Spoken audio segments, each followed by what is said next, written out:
ஓரம் நெஞ்சின் ஓரம் சுவையாகும் காவியம். ஓரம் நெஞ்சின் ஓரம் சுவையாகும் காவியம்.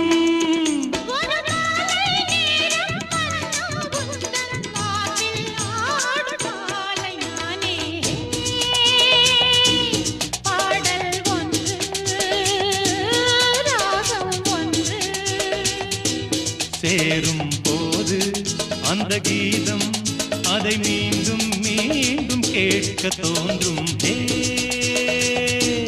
பாடல்